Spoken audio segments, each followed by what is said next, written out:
everybody, I'm Steve. I am in fact here to talk about both Rust and Ruby, two programming languages that I love. I updated my abstract a little bit since it was on the since it was put in the program, so it's going to be a little bit more high level. I'm going to do a little bit of language tutorial since I have 45 minutes, but it's not going to be strictly like let me try to teach you an entire programming language in 45 minutes because that's hard to do. But what I do want to teach you about is why you might want to learn about Rust and how learning Rust can help you have better Ruby in the first place. So hence, what Rust can teach us about Ruby. I guess I should cover real briefly. So I'm a former Rails contributor, something like 35th all time or something before I stopped doing that. I work for Mozilla on the Rust programming language as my full-time job now. And so I love it a lot. It's great, and I write all the documentation. So when you inevitably do check out Rust, if you can't figure it out, I'm sorry in advance. It's my fault. Okay, so abstraction. The fun thing about programming languages in general is that what you end up learning is that programming languages are built on abstractions.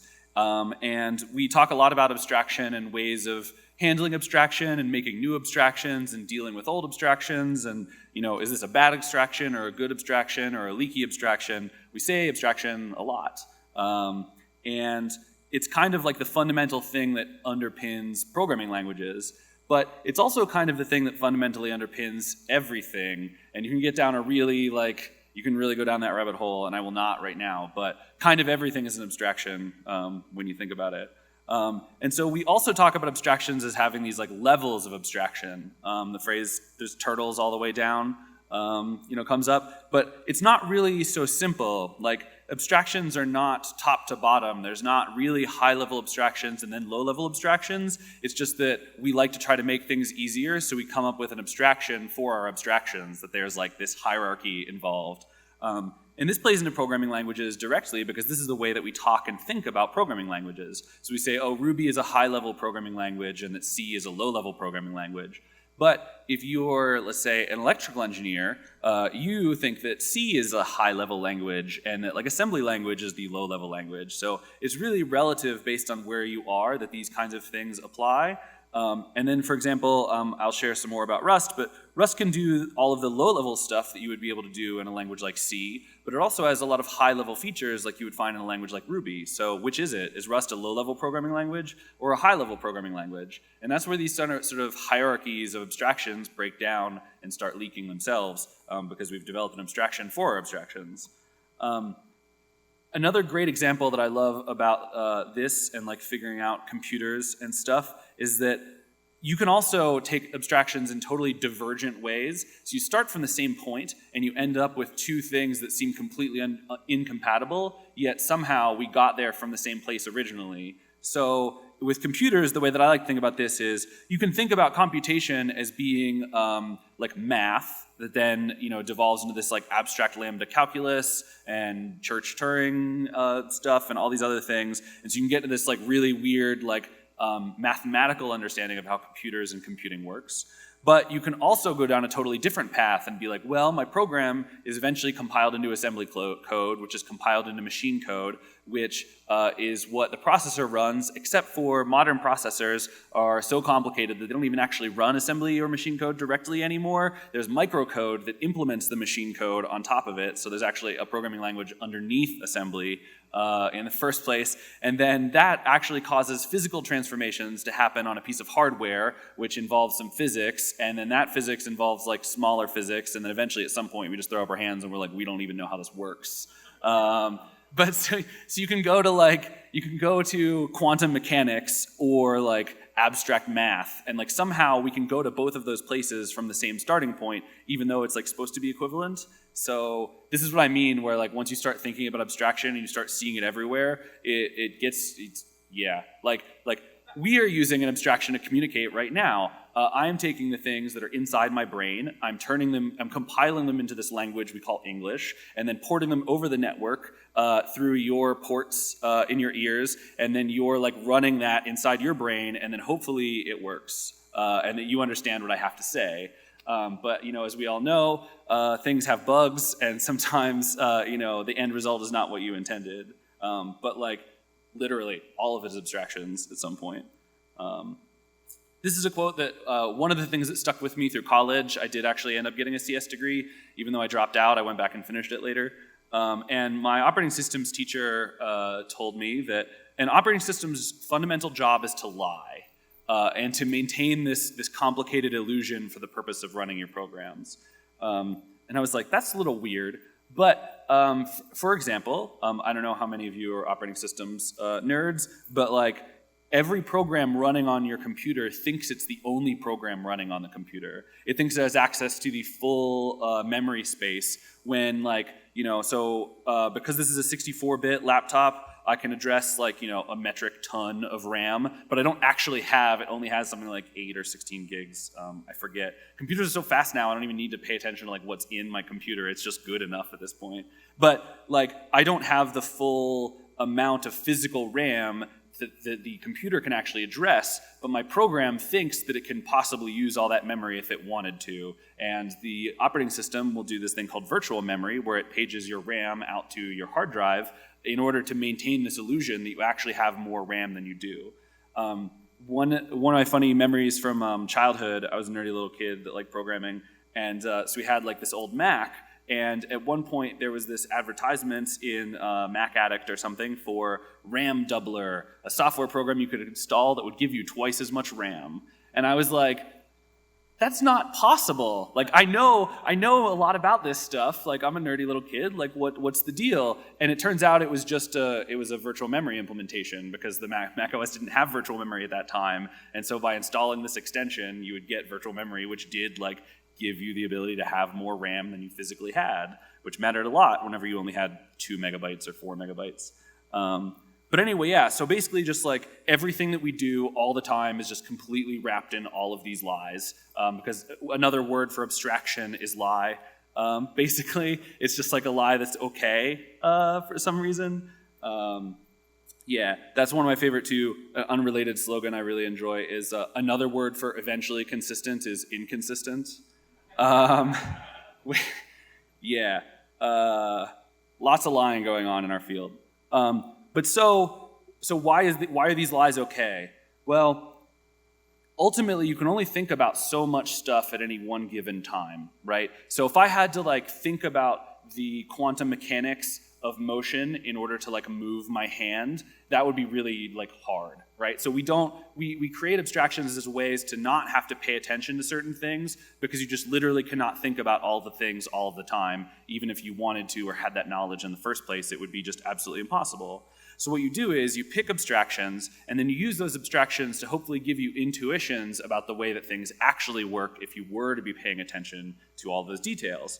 And so what I'm going to try to do today is to talk to you a little bit about Rust and a little bit about Ruby and help you develop some intuitions for Ruby internals and show how Ruby works through Rust stuff. And so as I told you, I'm going to present you with an abstraction, so I'm basically just going to lie the whole time.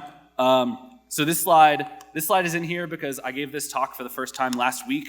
And I realized that Koichi Sasada, the author of MRI, basically, was literally in the audience. So this says in Japanese, "I'm sorry, Koichi," because I'm basically about to lie about all of your work. And literally the person who knows the most about the stuff I'm talking about was literally in the audience. So a preemptive apology was necessary. And he actually did give me some great critical feedback that I'm now going to incorporate into this version of the presentation. So, woohoo! Koichi is a wonderful person, if you've never met him before. If you would like to learn more about this stuff further, one or two of the diagrams in this talk are taken directly from this wonderful book by Pat Shaughnessy, Ruby Under a Microscope. And it is a fantastic way to learn about how Ruby works under the hood, but it's also a great introduction to programming languages textbook. I love programming languages and using languages and designing languages, which is why that's my job now. But this book is a really great intro to that field. If you've never done this kind of thing before, it does a really good job of explaining the basics of how an interpreter or compiler works. So all that's really awesome. You should get this book. It's cool. Okay. So we have this thing that we say in the Ruby world, which is like Ruby is slow. And we also say we still love it anyway. That's like the caveat on the end. But Ruby was never really made to be a fast programming language. Ruby was intended to make programmers happy. That's what Matt's literally said was why he was making Ruby, to make people happy. And so, unfortunately, in order to make programmers happy, you kind of have to ignore a lot of stuff about details and create these abstractions, some of which have performance implications, which means that we get this thing where Ruby is one of the slower programming languages out there. Now, again, abstractions, it's funny. I can say things like Ruby is a slow programming language, but if you think about it, it's really about implementations of a programming language, not the language itself. So for example, JRuby is really freaking fast and is not super slow, but that's like, it's still Ruby, but it's a different Ruby. So again, subtractions, lies, everywhere. It's all made up. But why is Ruby slow? So let's talk a little bit about these particular internals and like what these decisions were made in Ruby's lifespan that make it a slower programming language. If you don't know a whole lot about programming languages and how they work, I hope you want to, because that's what we're going to talk about now. In the beginning, there was code, and you write some code, and you end up with a chunk of Ruby. And then when you feed that code into the Ruby interpreter, the first thing that it does is it's called tokenizing it. So it takes your code and it turns it into a sequence of what we call tokens that basically just means some sort of string of things that like make sense, that's like well defined in the language itself. And then it takes those tokens and it runs it through a parser, and the parser checks to make sure that those tokens are in a valid like order and actually make sense, right? So I'm about to show you some code in a second, but you can imagine like +22 is a Ruby program in the sense that plus and numbers are valid things in Ruby, but it's in the wrong order. So that would like succeed at tokenizing but fail at parsing is kind of like the difference. So tokenizing is about making the computer be able to understand the literal text, and parsing is about making sure that it's like coherent in some fashion. Like I can make up a sentence of English words that doesn't make any sense, but it's still English, it just might not be intelligible. And then there's a compilation step that happens. So you take that parsed representation and you compile it into another one. Ruby does actually compile things, which again is why these abstractions are weird, and I'll talk about that in a second. And then finally, that compiled code runs on the MRI, Matz's Ruby interpreter, the VM itself. And in fact, the way that this works, this is one of the significant differences between Ruby 1.8 and Ruby 1.9, was that it introduced that compilation step. So what happens is Ruby itself, the interpreter, doesn't really know that much about Ruby the language. It's its own little virtual machine, and then it compiles from Ruby code into instructions in that virtual machine, and then those run inside of probably your like Docker container or your like VM image in the cloud somewhere, right? And then that fake computer is like running on a real computer somewhere, hopefully. And it's like multiple layers of machines even inside what you're doing. I've heard there's some people who've started placing weather reports for Northern Virginia in their like Slack or IRC notifications so that they can know if there's clouds over their cloud. Because like when there's bad weather in Northern Virginia, AWS goes down. So yeah, it's like cloud monitoring. Anyway, to help you understand these steps a little bit more, here's a different representation to like show you how this works with an actual Ruby program. So 2 + 2 is a valid Ruby program that calculates 4, hopefully. And so the code is 2 + 2, and then tokenizing it turns it into this representation of like, okay, an integer, and then a plus operation, and then another integer.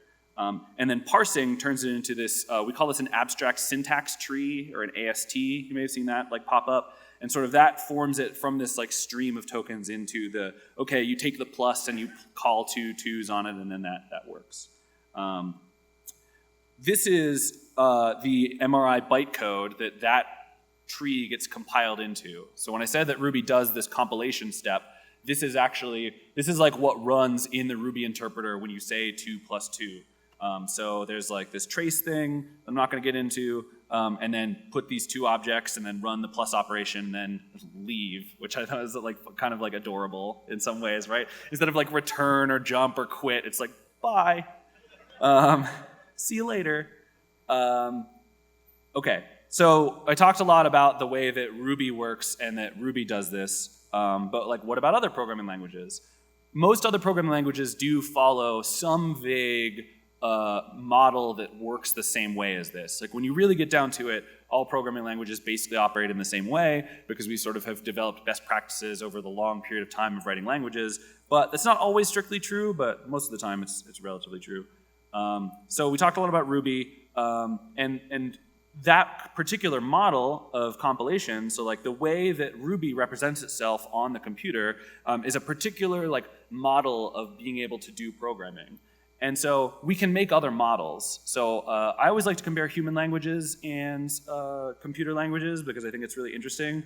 And so, for example, like there are some things that are easier to express in other programming languages, right? So like German, for example, due to its ability to have compound words, has a lot of like very specific words for terms that you would need like a paragraph to explain in English. And you know, English has a large number of adjectives that mean almost the same but slightly different things. Like they just have different connotations. And so when you're trying to express something in another language, like maybe you can do it in English a little bit easier because like the models work differently.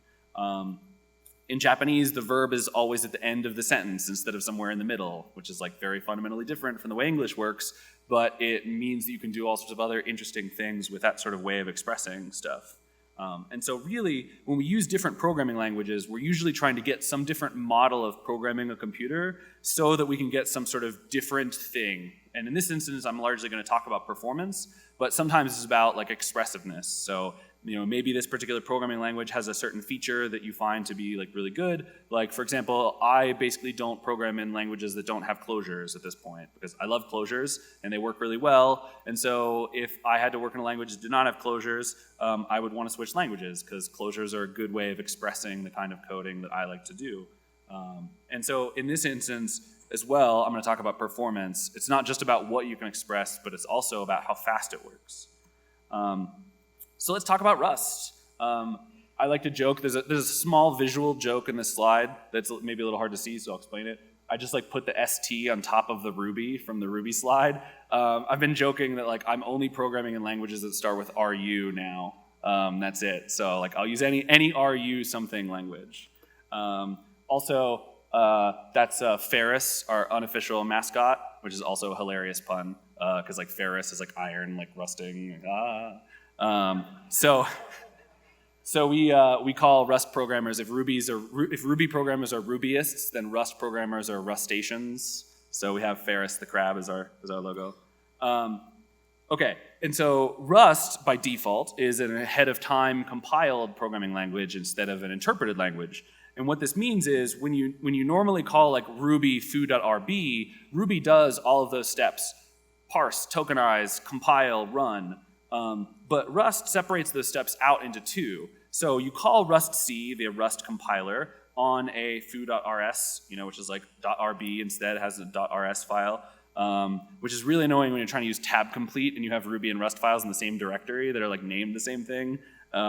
Anyway, so you when you run the compiler on those files, you get an outputted program, and so all those steps happen in that fashion. And then when you run the program, you only get the running part on the end. So in general, this is one of the reasons why ahead of time compiled languages tend to be faster than dynamically interpreted languages, because you don't pay the overhead of all those steps when you're running the program. It happens previously when you actually like compile things, as opposed to every single time you run. Ruby needs to do that work every time that you run the code, but you can change this model too. So for example, if you wanted to, you could take all of the steps to generate the MRI bytecode, write that out to disk, and instead of doing all that interpreting again, load that bytecode up and just run it. So a lot of this comes more down to like culture and the way that we normally use tools. It's not necessarily an inherent limitation, but this kind of like, we do all this work at compile time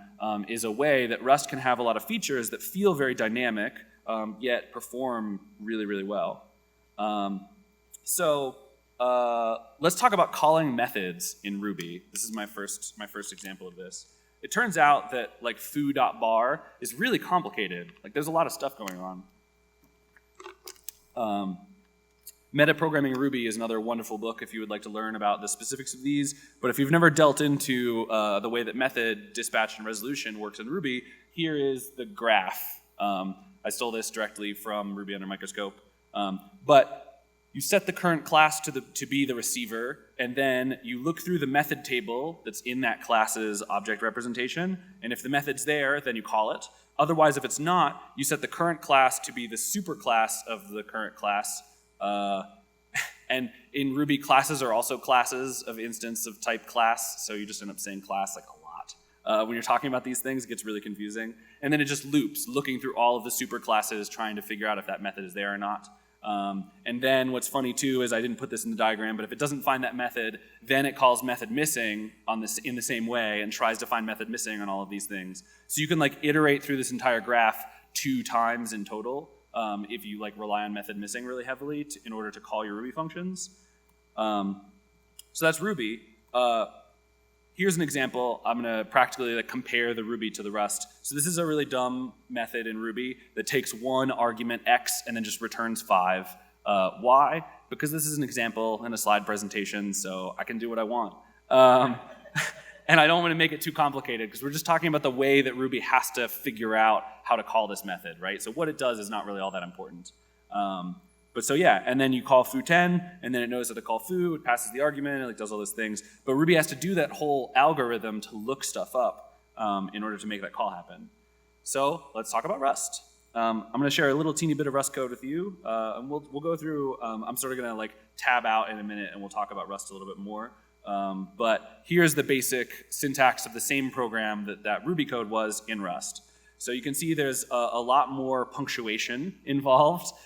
We sort of follow in the C++ lineage of like curly braces and semicolons. So in this case, foo takes one type of a 32-bit integer and returns a 32-bit integer, and this also will just return 5. In Rust, you have to say where your program starts. So in that case, it's a function called main. So when this code runs, it will call main, and it'll execute this call to foo, and that will call the method, and everything's super fine.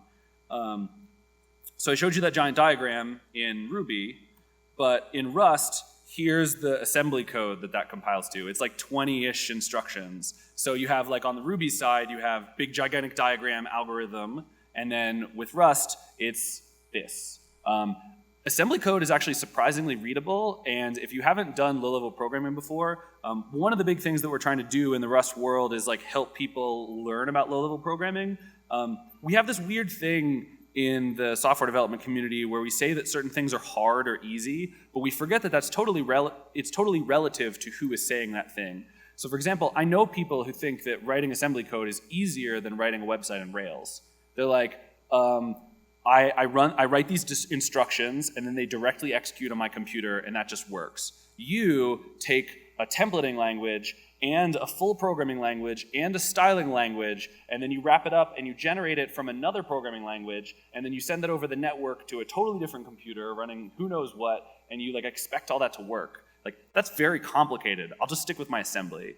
And so like we as individuals have different strengths and weaknesses, and so like if you've ever thought maybe you wanted to try to learn low-level programming, but it would be like too hard, so you'll just stick to Rails, like web programming is freaking complicated if you haven't noticed. And you're all very smart, intelligent individuals. So you may be one of those kinds of people that like finds out that actually you think assembly is easier than Ruby. Maybe, maybe not.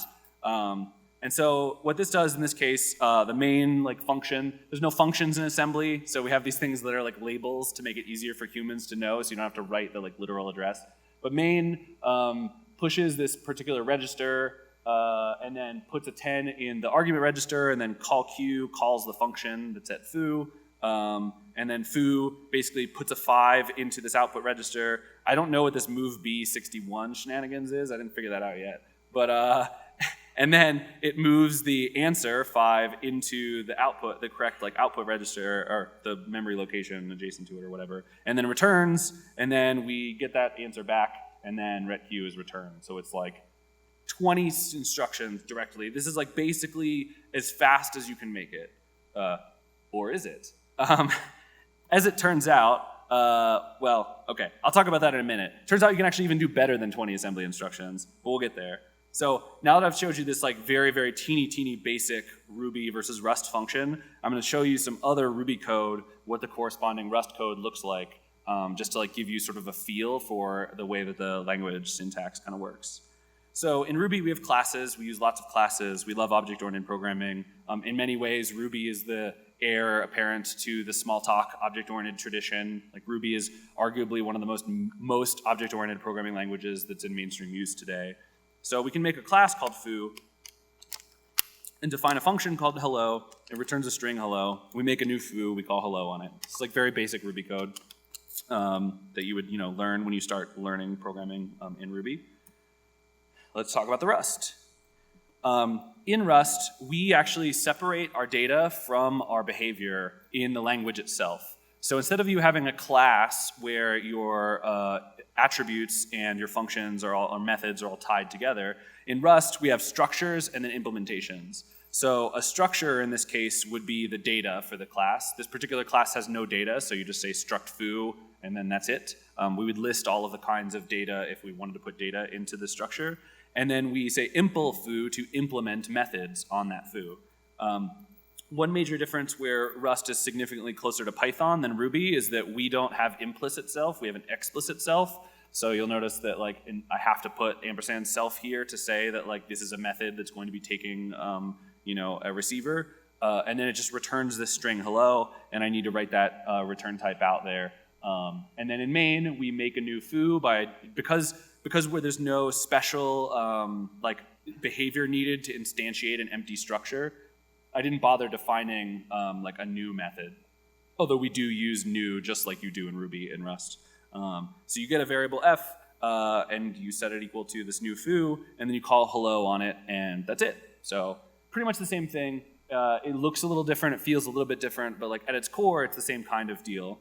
I like this separating of the data and the behavior a lot. It works really, really well. That code that I just showed you generates 82 lines of assembly code when you compile it in the Rust. And so what's like cool about that, I almost put it up on the slide itself, but I still like this aesthetic, so I made it one of these slides instead of just being like, here's a pile of assembly, look, gawk at it now. But what's cool is we can actually do better than that. So there's this thing called optimizations, and basically what that means is we can take programs and turn them into equivalent programs that are faster than the ones that we used to use, because when you're writing code, generally speaking, you don't know what you're actually going to do with it. And so by taking advantage of these optimization things, we can make things more efficient once we know, like, okay, here's the whole program, what can we do to make things faster? Ruby does a little teeny bit of optimization, but not a whole lot. And various languages do varying amounts of optimization. Rust leans really heavily on optimizations to get you to be able to write this like nice Ruby-ish kind of looking code, but to be really fast. Rust is already faster than C sometimes, and we haven't even put that many years worth of work into it yet. We use LLVM, so we sort of get like Apple improving the stuff for LLVM just means that we get all those improvements for free. So thanks, Apple. So Rust leans heavily on optimizations and it uses it for everything. And so what's funny is if you turn on optimizations, then it goes from 82 lines of assembly down to 30 lines of assembly. And I don't think I have a slide to show this. I forget. Nope, I don't. What's funny is those 30 lines of assembly are all actually useless. So what happens is that the optimizer looks at this code and it says, okay, cool, you never use the return value of hello anywhere, and so you don't actually even need to call it. And if you don't call that method, you don't need the foo in the first place, so we can eliminate that structure entirely. And then you've never used foo anywhere in the program, so why bother generating the structure in the first place? And so literally those 30 lines of assembly are like operating system setup shenanigans, and then it says main return, and then like some cleanup stuff. So this will the 30 lines is like literally an empty program because it's determined that like, by the way, what you're doing doesn't actually do anything, so why make the computer do work it doesn't have to? And so these optimizations are some really cool stuff. people do really intense, ridiculous things with these optimization passes. It's amazing that stuff can work the way that it does. And I don't want to steal too much of Yehuda's thunder, but Yehuda has this talk where he's been giving about Ruby and Rust lately, where I forget specifically what function it is. Discourse uses this Ruby gem that's written in C to, split white space. That's what it is. So active support has the ability to say, here's a string, say split on white space, and it'll give you back an array of strings with the, where the white space is. It's a very well-named function, does what it says on the tin. But the implementation in active support is really, really slow because it's in Ruby. And so the people at Discourse wrote this gem that basically re-implements just that function in C, and it made Discourse way, way faster, and so they use it. And so on a whim, Yehuda wrote an equivalent version of that function in Rust, and it's more understandable than the C code is because it's basically a port of the Ruby, and it's actually faster than the C code now. So I would show you that example, but that's for his talk, so you might want to go check out Yehuda's latest Rust shenanigans. It's super cool, and it's really understandable, which is awesome too. Okay, so now I'll show you another next code sample time of comparing the two. So we can use modules as mix-ins in Ruby, and this is my favorite feature of Ruby, I think. Although I bet that if you ask me, I would probably say that anything is my favorite feature of Ruby, depending on when you ask me. But if we have modules, we can say, here's a module bar, here's a function hello, it returns the string bar, and then we can create a new class and include that module into it. And now this class has all the abilities of what bar lets us do, and we can call hello just like we did before. So this is just kind of a more complicated version of the previous thing, but it's showing off the ability to use modules. So let's talk about the Rust code. In Rust, instead of using modules, we have these things called traits. And traits give you the ability to do a couple of things, but the most interesting thing is that they basically are just like implementations, but they don't have any body. So in this case, we have our structure with no data, and then trait bar is sort of similar to the Ruby module bar, and we define this function hello, but we don't actually implement it. We just have the header. Excuse me. And so then we implement that trait for our structure, and then we provide our definition there. Man, I got a little tickle. Shouldn't have been the last. Should have gone earlier. So then we can do the same thing. We call main, we call foo.hello. So same sort of deal, but with this kind of emulating this module thing. And that compiles down to super awesome code as well. Here's the last example that I'm going to show you before I switch over to my text editor. Here's just a free function hello that takes an object and then calls hello on it. And then we can make a new foo and we can pass it into this hello function. Now, Ruby is what we call a duck type programming language, which means that if it walks like a duck and it quacks like a duck, then it's a duck. So Ruby does not check to see that whatever you pass in as f actually has a hello method on it, because this code still might be valid even if f does not have a hello method, because maybe there's a method missing implementation that would make this valid. And if not, we just throw an exception. And so Ruby doesn't track any of this stuff at all, and it's one of the reasons that Ruby programs both look really clean and nice and can get really complicated and unintelligible. Because who knows what you're supposed to pass into the hello function. If you didn't write the documentation on what f should be, and because you can just pass literally any object into it, it can get confusing. So you need to write out documentation this expects to have the hello method defined. So in Rust, because we're really concerned about safety, and because this also gives us the ability to make things faster, we make you do something slightly different to get the same effect. So when you have those traits, like I showed you before, we have that bar trait that says it's something that implements the hello method. We can write a function that's generic over any type t. So this says hello is a function, and it has one generic parameter called t. And t is bound by the bar trait. So it says any type that implements the bar trait, you can pass in this f and then call hello on it. And so this is a little bit more annotation, but there's a couple different things that are cool about it. The first one is that it turns out that we can do a lot of static analysis and then turn this into a regular function call. So there's no like overhead involved with looking up the method again. It just inlines everything, and it's stupid crazy fast, while still being sort of as expressive as the Ruby is. But the second thing is that it gives you really nice amount of documentation and errors if you pass in something that's the wrong type.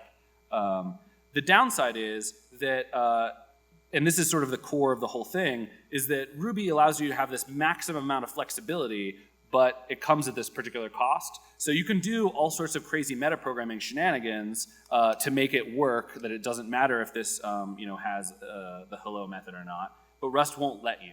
And so you could argue that that's a bad thing because it won't let you do something you want to do, but you could also argue that metaprogramming shenanigans is bad and you shouldn't do it. When I gave this talk in Portugal last week, I was on right after the guy who maintains RSpec nowadays, and so this is a very fun like interplay back and forth. He had just finished giving this presentation entirely on like the extreme lengths that RSpec goes to like monkey patch and then unmonkey patch objects in the mocks library. It's a really cool talk. You should check it out. But like after that, having that mind blown, I'm like, maybe doing that is like not necessarily a good thing. I don't know. I use Minitest. Which has its own flaws, of course. I do really miss, though, Minitest used to, I think they took it out, but it used to have a flag that like it would run tests in parallel by default, and it had this option flag that was I_suck_and_my_tests_r_dependence. It's still there? Yeah, so like if you need parallel tests, you just have to like admit in the code, like, my test speed is bad, I'm sorry. I always thought that was funny.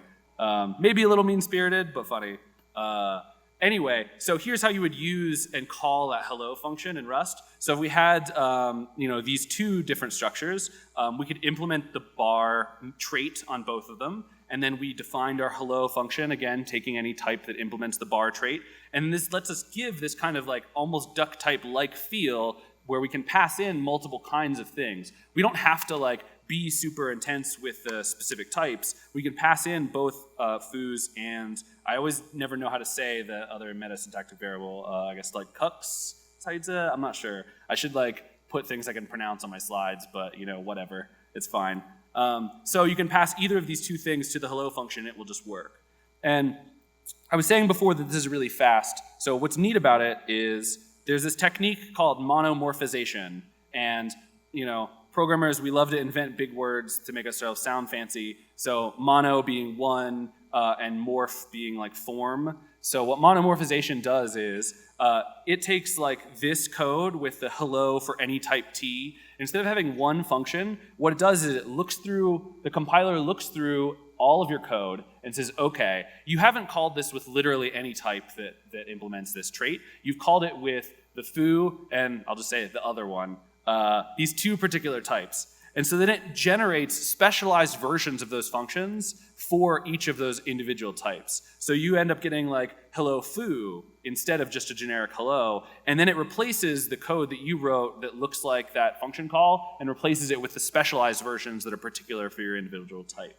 And so this is how it ends up being ridiculously fast, because you get to write code that's very generic, but it gets compiled into something that's very specific. And specificness lets you be fast. So that's what's cool. And so again, that will compile down into the same 30 lines of assembly doing nothing, because it's funny, like when you first learn about these kind of things, you're like, why doesn't it compile down to no assembly? And it's like, well, we're not going to add a complexity to the compiler specifically to further optimize programs that don't do anything. So you're just going to have to deal with the fact that there's 30 lines of in output. Because like I would expect it to just be like an empty file, but no, it's not. And so my ultimate message here is that like I've sort of focused on performance because it's something that Rust is really good at, that Ruby is really bad at. But it's not really like that Rust is awesome and better than Ruby. It's that Ruby is flexible, and that flexibility comes with trade-offs. And so Rust has really great performance, but that performance also comes with trade-offs. So please don't take me to understand that like Ruby is terrible and you shouldn't use it because it's slow. I love Ruby. I'm going to keep programming in Ruby basically forever. But like different languages have different things. So I guess what I really want to say is people love to argue about which programming languages are better and how like you should use one or the other and not use dumb languages and stuff. But all languages are pretty cool. So you should just deal with it.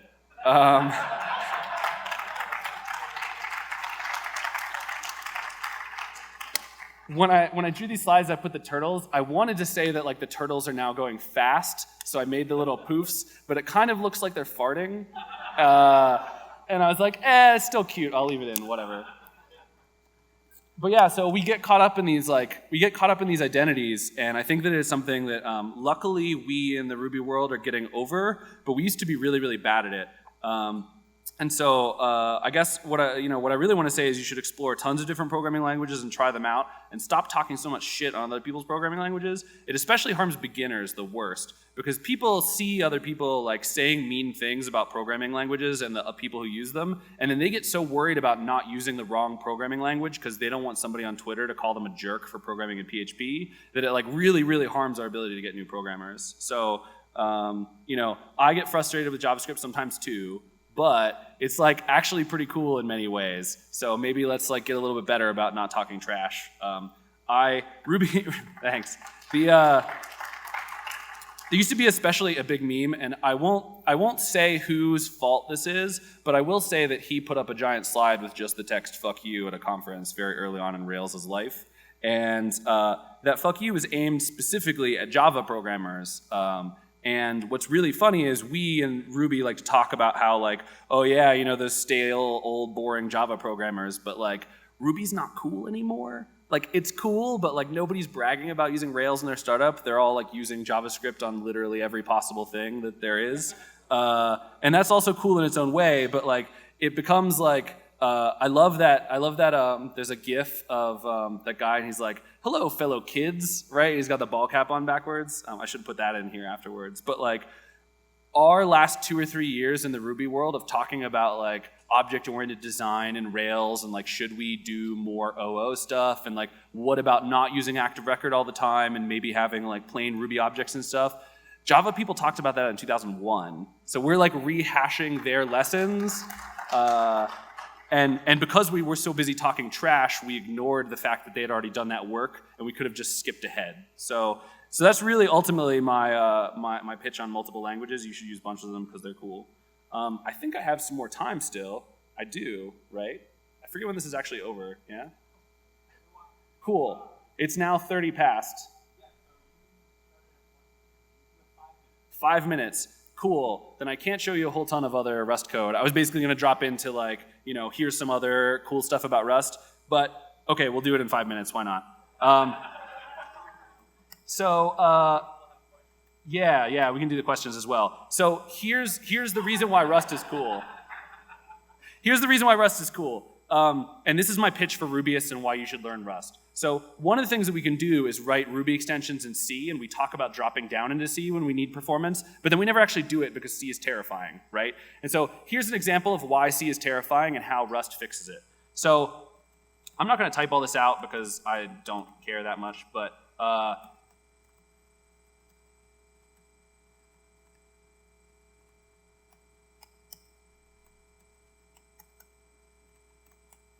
okay, so this is some C code that allocates a 5 on the heap and then initializes it or whatever. This is equivalent to the Ruby program 5.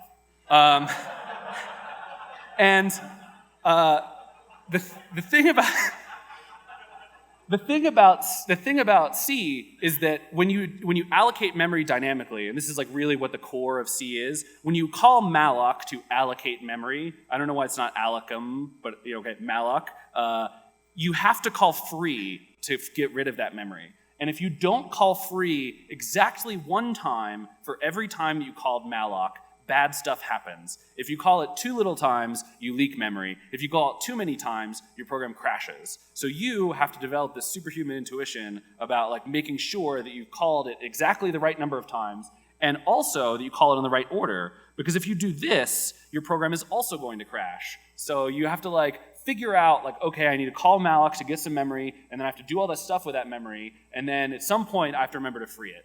I don't know about you, but I'm real forgetful about like everything. Like I just literally asked when this talk was over, right? So how am I going to be able to remember to call free? So the equivalent Rust program of this is this.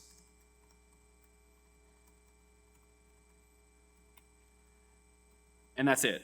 Now, allocating a 5 on the heap is stupid and it's dumb, but it's an example, so whatever, bear with me. But what Rust does is that calling box new says, hey, please give me some memory for this thing, this 5. And then it does essentially those first 2 steps.